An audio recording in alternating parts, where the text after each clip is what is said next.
اللہ رب العزت کا یہ خاص انعام اور احسان ہے کہ ہم رمضان المبارک میں موجود ہیں، اور آج انشاءاللہ رمضان المبارک کا دوسرا عشرہ، دوسرے 10 دن مکمل ہو جائیں گے، اور نماز مغرب سے انشاءاللہ تیسرے اور آخری عشرے کا، آخری 10 دنوں کا آغاز ہوگا۔ ویسے تو رمضان المبارک کا پورا مہینہ ہی اللہ کی رحمتوں کا، مغفرتوں کا، بخششوں کا، انسان کے لیے عظمتوں کا مہینہ ہے، اور جتنی بھی انسان اس کی قدر کرے وہ کم ہے۔ لیکن اللہ رب العزت نے ایک چیز ہوتی ہے جسے عربی میں ہم سنت اللہ کہتے ہیں، اللہ کا طریقہ، اللہ کی تخلیق کا طریقہ کار۔ اللہ رب العزت کی سنت اور طریقہ یہ ہے کہ اللہ رب العزت آہستہ آہستہ کسی چیز کو اس کے کمال تک پہنچاتے ہیں، آہستہ آہستہ، دھیرے دھیرے، بڑھاتے بڑھاتے بڑھاتے ایک دن آتا ہے کہ وہ چیز کمال تک پہنچ جاتی ہے، مکمل ہو جاتی ہے، اپنے عروج کو پا لیتی ہے۔ ہر چیز میں اللہ رب العزت نے یہ طریقہ اختیار فرمایا۔ پھر عروج پانے کے بعد بعض چیزیں ایسی ہیں دوبارہ زوال کی طرف چلی جاتی ہیں، پوری جوبن پہ گئیں، پھر آہستہ آہستہ کمزور ہوتی گئی، اور بعض چیزیں ایسی ہوتی ہیں کہ جوبن پر آ کر انہیں مکمل اور کامل کر کے ختم کر دیا جاتا ہے۔ یہ نہیں ہے کہ پھر زوال کی طرف آتی ہیں۔ جیسے نبوت کا سلسلہ ہے، سیدنا آدم علیہ السلام سے اللہ رب العزت نے اس کا آغاز فرمایا۔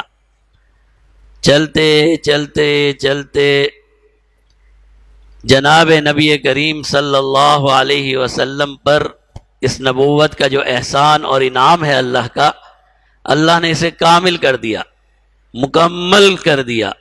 پھر اعلان فرما دیا کہ پیارے محبوب کے بعد کوئی دوسرا نبی نہیں ہے، اب قیامت تک کے لیے نبوت اور رسالت کا شرف جناب نبی کریم صلی اللہ علیہ وسلم کا ہے۔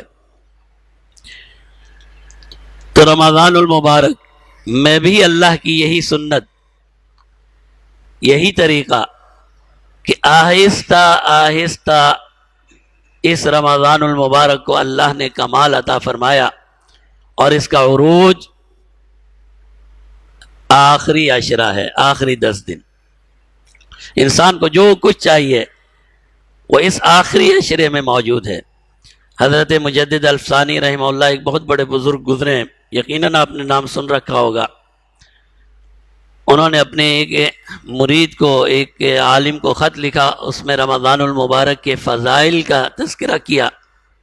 تو رمضان المبارک کے بارے میں فرمایا کہ اللہ رب العزت نے سال میں جتنی بھی خیر اور بھلائیاں، اللہ نے جتنی بھی رحمتیں، جتنے بھی انعامات، جتنے بھی احسانات اللہ نے پورے سال میں رکھے ہیں، ان سب کو رمضان المبارک میں جمع فرما دیا۔